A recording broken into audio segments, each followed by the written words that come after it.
Bonsoir les amis. Alors là, je vais vous faire une petite vidéo un peu sur demande qui concerne le libre arbitre. On m'a demandé un petit peu de parler de ça, de voir. En fait, le message, alors je ne sais pas au mot près, mais le message c'était finalement le libre arbitre. Où c'est qu'il a sa place, à quoi il peut servir, puisque finalement tout est juste. Quelque part dans l'univers, tout est juste à une certaine mesure, à une certaine hauteur qu'on prend. Pour observer les choses, on s'aperçoit que il n'y a pas de problème, que tout est juste, que tout fait apprendre, que ce soit une mauvaise expérience ou une bonne expérience, on en ressort enrichi et qu'à ce titre, eh bien, le libre arbitre, finalement, il fait quoi là-dedans, à quoi il sert? Alors, je vais essayer d'avoir une approche aujourd'hui qui va permettre, j'espère, d'avoir une meilleure observation de ça, selon mon point de vue, hein, ça engage que moi. Après, chacun y met un petit peu sa sauce, mais en gros, comment moi je comprends les choses. Tout est juste, non pas dans le sens où quoi que vous fassiez, ce soit une bonne chose ou une mauvaise chose, c'est pas vraiment dans ce sens-là que tout est juste, mais tout est juste dans le sens où vous êtes, vous êtes, vous êtes, vous êtes des êtres de lumière vous êtes incarnés dans des corps de matière. Ces êtres de lumière, ce sont ce que certains vont nommer des âmes, et ces âmes, elles ne sont pas soumises à la temporalité de la matière. Ça veut dire que quand on se regarde dans sa matière, là, le corps physique, on se dit, bon, l'échéance d'une vie qu'on peut estimer la vie normale d'un être humain, c'est à peu près jusqu'à un petit peu moins de 100 ans. Beaucoup moins de 100 ans pour certains, mais on dépasse en général, en tout cas les 65, et puis après entre 65 et 100, c'est assez variable. Et donc à ce titre-là, nous on peut avoir l'impression qu'on peut faire faux, qu'on peut ne pas être sur la bonne lignée de sa vie, qu'on ne s'est pas accompli, qu'on n'a pas tellement fait une bonne expérience de soi, et puis qu'on a loupé des choses, et puis on peut avoir des remords, on peut avoir des regrets. À ce niveau-là, c'est clair que là, on peut se dire que tout n'est pas juste. Quand on prend de la hauteur en spiritualité, eh bien, on se dit que tout est juste. Mais quelle est la nuance entre les deux? Entre le « non, merde, j'ai loupé des choses, j'ai des remords, j'ai des regrets » et le « tout est juste ».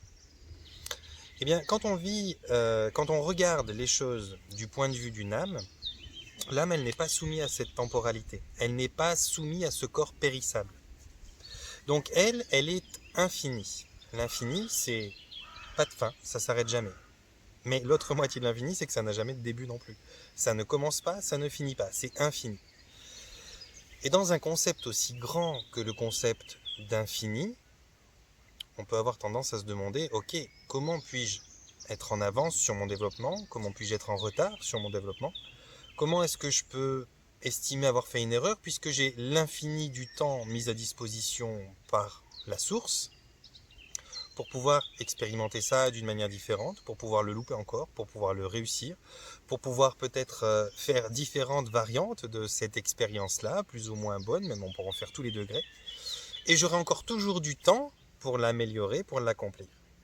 Donc, le point de vue d'une âme, c'est ok, aucune restriction, aucune limite de temps, on a l'infini pour pouvoir expérimenter tout ce qui est expérimentable, le minéral, le végétal, l'animal, l'humain et d'autres sortes d'expériences de vie au niveau de la matière.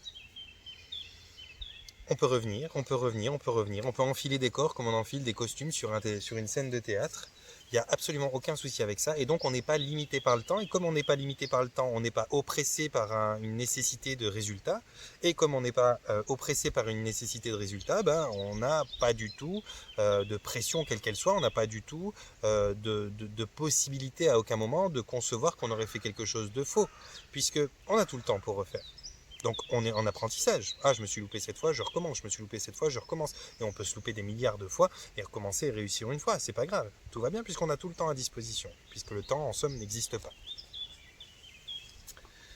Maintenant, effectivement, quand on fait une expérience humaine, on s'incarne dans un corps de matière et là, on a une durée de temps qui est déterminée par votre santé, les éventuels accidents de la vie et tout plein de choses. Et donc, dans cette mesure-là, étant déconnecté de ces mémoires, de l'âme, on peut se dire, bon, j'arrive, je sais pas, à 40 ans, j'arrive à 60 ans ou à 70 ans, finalement, j'ai pas fait ma vie comme j'aurais voulu. Si je me retourne sur mon chemin, je peux me dire que j'ai pas respiré la joie tout le temps, j'en ai bavé, c'était pas facile. Je sais que j'ai mis le poing dans ma poche pour tel ou tel type de situation, alors que finalement, ça m'a coûté, ça m'a pas fait du bien, puis j'aurais préféré peut-être m'affirmer à ce moment-là et devenir quelque chose que je devais être. Bref, il y a tout un tas de ressentiments que vous pouvez avoir à certains stades de la vie, et ces ressentiments-là, eh bien, ils y sont parce qu'ils travaillent avec votre mental qui est lié avec votre corps, avec votre ego quelque part. Et lui, eh bien, il a cette notion de périssable, de corps qui a une durée de vie X, mais qui ne peut pas non plus aller comme ça à l'infini. Le corps, lui, il s'arrête à un moment donné.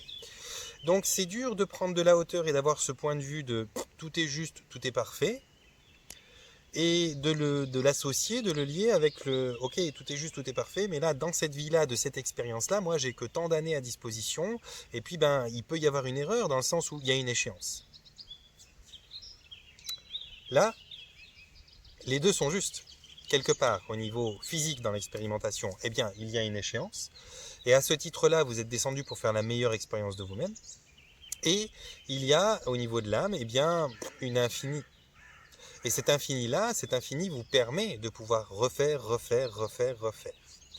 Et la loi du libre arbitre, au milieu de tout ça, qu'est-ce qu'elle a comme chose qui va vous pousser, vous convaincre ou bien vous attirer à essayer de faire de ce que l'on appelle de bons choix.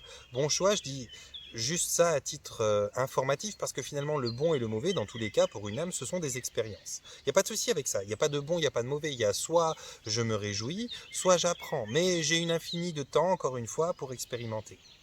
Mais il y a dans la loi du libre arbitre une volonté de faire quelque chose en souveraineté et de laisser chez l'autre la possibilité souveraine de faire ses choix. Ne pas, comment on dit, ne pas contraindre quelqu'un à faire tel ou tel type de choses ou à ne pas faire tel ou tel type de choses, mais en même temps ne pas vous faire contraindre ou ne pas vous contraindre vous-même à expérimenter tel type de choses qui ne vous convient pas et que vous ne voulez pas. Mais vu qu'encore une fois, on a l'infini pour expérimenter plein de vies, en quoi ce serait des choix qui sont justes ou des choix qui sont faux? Eh bien, en fait, c'est pas là qu'il faut chercher la réponse. C'est pas dans le fait que ces choix soient justes ou que ces choix soient faux. C'est dans le fait que ce qui est demandé, ce qui est espéré, disons, par la particule divine qui est en vous, c'est non pas de faire de bons choix ou de mauvais choix, mais de bien faire les choix qui vous font expérimenter la meilleure version de vous-même, qui vous font rayonner pleinement ce que vous vibrez de plus haut quand vous êtes dans le bien-être le plus total, quand vous êtes dans la complétude, quand vous êtes dans la plénitude, quand vous êtes bien dans votre peau, bien dans votre vie. À ce moment-là, certains choix, comme tous les choix d'ailleurs, certains choix vont avoir des conséquences qui sont de bonnes conséquences et certains choix vont avoir des conséquences qui sont peut-être à l'inverse de moins bonnes conséquences en termes de jugement terrestre de la dualité. Donc, le fait de respecter le libre arbitre de tout un chacun, c'est plutôt respecter ou faire attention aux conséquences qui peuvent arriver à la cause de votre choix ou du choix que vous imposez à quelqu'un. Si vous voulez, quand vous plantez une graine d'un arbre ou d'une plante qui donne des choses qui sont des poisons pour vous, vous allez récolter des fruits qui sont des fruits empoisonnés pour vous. Si vous plantez un cerisier qui donne de bonnes cerises bien sucrées, eh bien vous allez récolter de bonnes cerises bien sucrées. Eh bien quand vous faites vos choix, peu importe, on va arrêter de les connoter bons ou mauvais, mais quand vous faites des choix qui sont tel type de choix, vous allez avoir des conséquences en retour de ces choix, ne serait-ce que par la loi d'attraction, mais par la loi de cause à effet, qui vont être les conséquences totalement associées aux choix que vous avez fait en amont. Donc si vous faites un choix qui est bénéfique pour ce que vous aimez ressentir et ce que les autres aiment ressentir, vous allez obtenir des conséquences qui seront bénéfiques pour ce que vous aimez ressentir et bénéfiques pour ce que les autres aiment ressentir. Si vous faites des choix qui, d'une manière ou d'une autre, perturbent votre possibilité de vous sentir bien ou perturbent la possibilité de quelqu'un de se sentir bien, vous allez avoir à un moment ou l'autre eh bien, les conséquences de ces choix-là qui vont être un retour de choses qui ne sont pas bonnes dans ce que vous aimeriez apprécier, en tout cas, qui ne sont pas bonnes selon ce que vous pouvez imaginer de ce qui est bon ou mauvais pour vous, et qui vont venir peut-être être mauvaises pour d'autres personnes. Ce qui, par conséquence, vu que vous avez imposé du mauvais à d'autres personnes, en tout cas pas ce qu'ils attendaient, eh bien vous allez avoir un retour de manivelle avec ça. Donc le choix du libre arbitre, il est non pas de se dire est-ce que tout est juste ou pas, parce que ça oui, effectivement, tout est juste, on apprendra. Mais par contre, si vous pensez en termes de rayonner pleinement pour apporter le plus d'amour possible, parce que c'est la voie que vous choisissez, et de faire la meilleure expérience de vous-même, c'est-à-dire si vous pensez en termes de confort de vie, d'être bien simplement, de plaisir plutôt que de souffrance, eh bien là, le libre arbitre, il a tout son intérêt. Dans le sens où, j'ai mangé trop de cerises. Dans le sens où, eh bien, vous allez avoir les conséquences des choix que vous avez faits, donc de ce que vous avez mis en place, qui vont plus ou moins vous être agréables ou désagréables. Et c'est en ce terme-là que la loi du libre arbitre est extrêmement importante et que la loi du libre arbitre n'est jamais violée par quelques entités bénéfiques que ce soit, dans ce qu'on va appeler les forces de l'amour. Quand vous avez un ange, quand vous avez un guide, alors on parle de bons guides, parce qu'il y a aussi des guides qui sont un petit peu tricheurs, mais quand vous avez un guide qui est dans la bienveillance, quand vous avez un ange, un archange, quelqu'un qui vient interagir avec vous dans une séance quantique par exemple, ou dans d'autres procédés que je ne pratique pas mais qui existent, eh bien, vous allez avoir toujours un immense respect de votre libre arbitre. C'est-à-dire que jamais ils vont donner des réponses qui vont vous influencer. Si vous dites, par exemple, ouais, est-ce que je fais bien de vivre avec ce garçon, ou est-ce que je devrais m'en séparer, ou avec cette fille, ou est-ce que je devrais m'en séparer, ils vont simplement vous envoyer un truc du genre, fais la meilleure expérience de toi-même, c'est ok, essaye, fais ce que tu veux, mais ils vont pas dire oui, il est bien pour toi, ou non, il n'est pas bien pour toi. Parce que finalement, il n'y a aucun problème en termes de temps imparti pour expérimenter tel ou tel type de choses, il n'y a aucun problème, ça c'est ok, on peut revenir plein de fois, faire des expériences de liaison par exemple qui sont désastreuses ou qui sont prolifiques. Simplement, vous avez peut-être une envie, à titre personnel, même si vous en êtes inconscient, vous avez peut-être une envie au plus vite d'être dans quelque chose de confortable, qui ne soit plus dans la douleur, qui ne soit plus répétitif parce qu'il faut réapprendre les mêmes leçons qui font mal, qui coûtent cher, qui font souffrir. Et à ce titre-là, si on vous donne une influence X ou Y, vous allez peut-être faire un choix sous influence que vous n'allez pas comprendre mais influencer. Et ce choix-là ne va pas vous être spécialement bénéfique et va peut-être même vous obliger, parce que vous l'avez fait sous influence, à refaire la leçon vous-même dans une autre incarnation pour que vous puissiez vous-même être apte et à même à faire ce choix de manière délibérée et autonome sans influence. Donc c'est une perte de temps colossale. Et un ange ou un archange ou autre guide, normalement, ne cherche pas à vous faire perdre du temps, même si la notion de temps encore n'existe pas, mais disons que même dans la notion d'infini, la répétition c'est lourd, quoi, c'est chiant, c'est pas agréable, n'est pas nécessaire. Le nécessaire, le recherché, c'est de monter en conscience, monter en conscience, monter en conscience, pour passer de ce qu'on appelle les individualités multiples à l'unité, retour à la source, si vous voulez bien. Donc à partir de ça, à partir de cette compréhension-là, eh bien la loi du libre arbitre, elle a toute une autre valeur. Donc il y a ces deux aspects. Il y a l'aspect de comprendre que quel que soit le choix que vous fassiez, il n'a pas de conséquence qui peut donner un terme à votre existence, dans le sens où c'est pas grave, vous n'allez pas mourir, en tout cas votre âme ne va pas mourir de ça, elle va pouvoir réexpérimenter autant qu'elle le veut, et même 50 milliards de fois le truc douloureux qui vous emmène à la mort physique de votre corps, elle peut l'expérimenter, c'est pas un problème, mais ça lui sert pas à grand chose, c'est plutôt désagréable, c'est comme si on se contraignait chaque jour à marcher sur des graviers qui font mal aux pieds. Au bout d'un moment, on le fait pourquoi? On le fait juste pour se faire mal, pour ressentir quelque chose. C'est pas forcément ce qu'on cherche. Ce qu'on cherche, c'est que le ressenti qu'on a sous nos pieds nous donne une information qui nous permette de trouver une solution. Si notre pied nous fait mal quand on marche sur tel ou tel type de revêtement, on va essayer de marcher plus sur l'herbe, on va essayer de mettre quelque chose entre nous et le revêtement qui fait mal pour le traverser. C'est ça l'intérêt de monter en conscience, c'est de grandir quelque part. Si on fait milliers de fois la même bêtise, on ne grandit pas, on n'avance pas, on ne monte pas en conscience. Donc oui, effectivement, il y a cet aspect, ce versant des choses qui vous dit que oui, tout est juste. Et tout est juste, je suis le premier à dire tout est juste. Tout est juste dans le sens où, quoi qu'il en soit, vous en sortirez grandi. Vous en sortirez grandi parce que vous allez apprendre. Que ce soit abominable, que ce soit mortel, que ce soit douloureux, que ce soit... Vous allez apprendre. Quand il y a du plaisir, c'est quand même plus sympa. Et c'est là qu'intervient le libre arbitre. C'est pour vous éviter d'enlever, de priver quelqu'un du plaisir de faire un choix qui lui soit un choix bénéfique. Parce qu'il y a toujours, justement, dans cette loi de libre arbitre, la possibilité de choisir, non pas si c'est juste ou pas juste, mais si avec ça, on fait la meilleure expérience de nous-mêmes ou pas. Il y a des milliers de choix qui sont justes. Tous ne vous emmènent pas à faire la meilleure expérience de vous-même, à rayonner un bien-être incomparable et irremplaçable.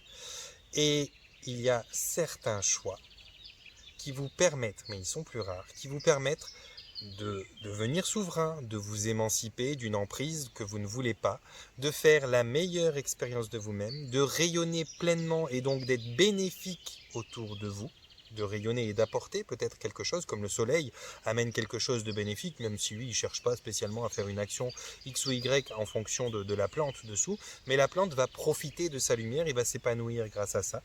Eh bien, vous êtes aussi une forme de lumière qui va permettre à certaines choses de s'épanouir, végétaux compris d'ailleurs. Et c'est juste à ce titre-là que vous avez meilleur temps de respecter totalement le libre arbitre. Vous avez effectivement donc l'infinité du temps pour faire autant d'expériences, et c'est pas plus grave que ça en termes de possibilités. Vous n'avez pas de limite si vous voulez, donc ça sera toujours juste dans le sens où de toute façon on ne peut pas être en retard ou en avance. Quand on est dans l'infini, on se développe à la vitesse qu'on veut, on peut recommencer autant de fois qu'on veut. Mais par contre on peut choisir, est-ce qu'on passe beaucoup de temps la gueule dans la merde pour être vulgaire, ou est-ce qu'on passe beaucoup de temps le visage au soleil et puis dans le bonheur, quoi.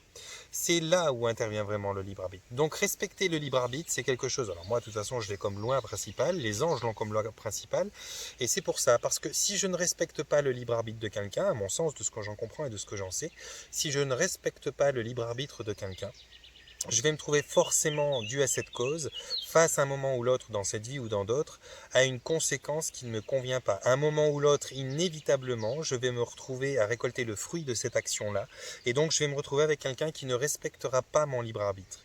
Ça veut dire, ça peut se présenter d'une façon simple, où on vous fait un petit truc pas méchant, mais ça veut dire ça peut aussi se présenter d'une façon abominable où vous êtes emprisonné et vous n'avez même pas le choix d'être libre.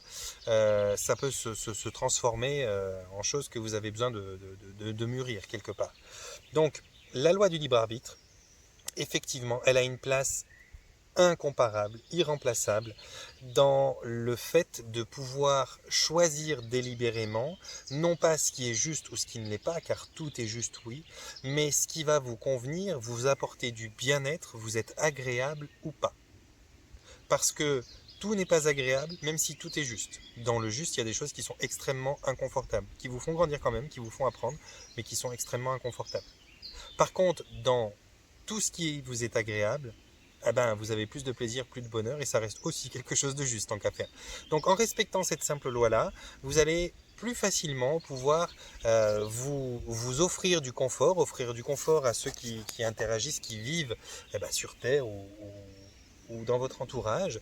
Et donc, eh bien, vous allez éviter les conséquences qui vous desservent, qui vous finalement vous font aller plus lentement dans votre développement, qui vous y font aller aussi peut-être plus dans la douleur, qui vous y font aller plus dans l'inconfort, avec peut-être une sensation au bout d'un certain temps à être aigri, plus d'injustice, vous allez peut-être sentir.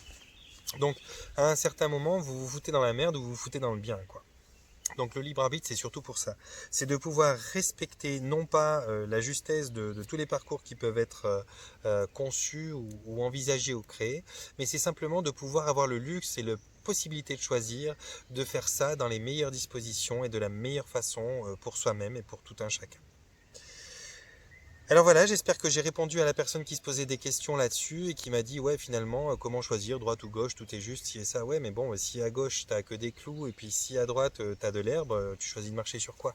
Les deux sont justes, hein. Un va te permettre d'apprendre que c'était pas une bonne idée, que ça t'a fait mal et que ça t'a blessé, que ça t'a abîmé, et l'autre va te permettre d'apprendre que c'est agréable, que ça te recharge, que ça te connecte, que ça te déconnecte aussi de tes soucis. Donc après les deux sont justes, les deux ont permis d'apprendre, mais lequel est le plus sympa? Alors bien sûr, je suis tout à fait d'accord que les expériences parfois douloureuses sont très enrichissantes et permettent d'apprendre des choses. C'est ok, ça, j'ai pas de souci avec ça. Je suis même le premier à le mettre en avant parce qu'effectivement, des fois, on a besoin d'apprendre par une forme d'échec. J'ai jamais vu un bébé marcher du premier coup, ça serait même pas vraiment magique. C'est toujours sympa quand il est sur le bord de la table, de l'angle, là, et puis boum, il tombe sur la couche, on se dit waouh, il va faire ses premiers pas, c'est merveilleux. Grâce à ça, il a appris, il a eu le premier réflexe de mettre les mains. C'est vraiment quelque chose qui est magnifique. je suis le premier à dire qu'on apprend de ses échecs. Là où ça devient problématique si on ne prend plus en conscience la loi du libre arbitre, c'est que c'est pas juste de faire un échec qui vous fait apprendre, c'est que vous risquez de répéter énormément d'échecs, vous risquez de vous faire imposer énormément d'échecs, et puis à ce moment-là, ça devient un cercle vicieux, vous tournez en boucle et vous sortez plus de rien. Parce qu'au bout d'un moment, un échec qui fait apprendre, bon bah c'est quelque chose qui va vous faire grandir. Un échec qui se répète, c'est quelque chose qui vous fait perdre confiance et qui vous fait perdre la foi. C'est quelque chose qui va vous faire avoir un ressentiment d'injustice, de toute façon je n'y arriverai pas, patati patata. Et quand ça s'installe comme ça crée des espèces de fonctionnements et des mécaniques internes qui sont vraiment pas de bons fonctionnements et de bonnes mécaniques internes pour se sentir bien. Donc dans ce sens-là, ouais, le libre arbitre, il faut vraiment le respecter. Voilà mes amis, je crois que j'ai fait le tour de ce que je voulais vous dire là-dessus. Il y aurait des milliards de choses à dire sur le libre arbitre, mais oui, il est extrêmement important. Oui, c'est une loi qui est inviolable à mon sens et qui n'est pas violée par tous les êtres qui se prétendent être de lumière ou qui le sont réellement.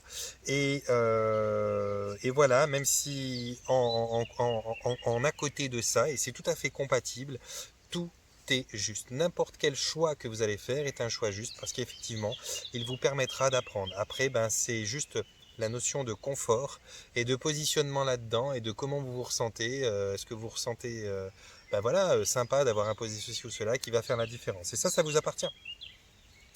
Mais le libre arbitre, ouais, capital. Pour moi, capital à respecter, mais précieusement. Voilà mes amis.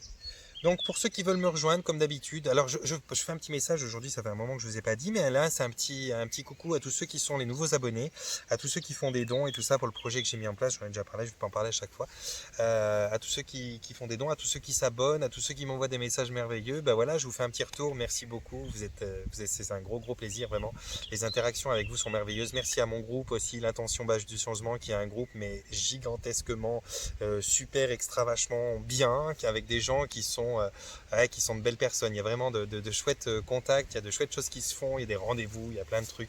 Vous êtes vraiment une chouette communauté. Je vous remercie, mais alors vraiment, vous êtes excellents, vous êtes autonomes, vous êtes indépendants, vous êtes lucides. C'est super. Certains sont sur le chemin, d'autres sont plus en avance que d'autres, et puis vous vous encouragez, je trouve ça génial. Et puis pour ceux qui veulent nous rejoindre, pour ceux qui veulent trouver mon site internet, qui veulent retrouver ma page Facebook ou bien mon groupe, l'Intention Base du Changement, vous trouverez tout ça dans la rubrique, je parle un peu vite, vous trouverez tout ça dans la rubrique à propos de ma chaîne YouTube, c'est tout en haut, hein, à côté de accueil, vidéo, communauté, je sais plus quoi, il y a la rubrique à propos, vous trouverez là toutes les informations pour me rejoindre. Et moi, j'ai plus qu'à vous envoyer mon panier de bisous. Je vous souhaite de vous porter bien. Je vous souhaite aussi de prendre soin de vous. Je vous souhaite de ne pas vous inquiéter si vous êtes en échec parce que tout est juste et tout est réussite à succès même, j'ai envie de dire. Si vous êtes capable d'apprendre de vos erreurs de choix principalement, de vos choix souverains. Et je vous invite également à respecter le libre arbitre pour essayer de simplement orienter votre vie vers plus de confort, plus de bien-être, plus de plaisir. Le libre arbitre, il sert principalement à ça, de pouvoir faire des choix éclairés. On est quand même libre de choisir si on a envie de manger des cerises ou des carottes. Il y en a un qui nous paraîtra probablement plus bon et qui donnera plus de plaisir que l'autre. Et c'est votre libre arbitre de choisir si vous pouvez prendre ce plaisir ou pas. Vous êtes souverain. Voilà les amis, portez-vous bien, prenez soin de vous. Panier de bisous.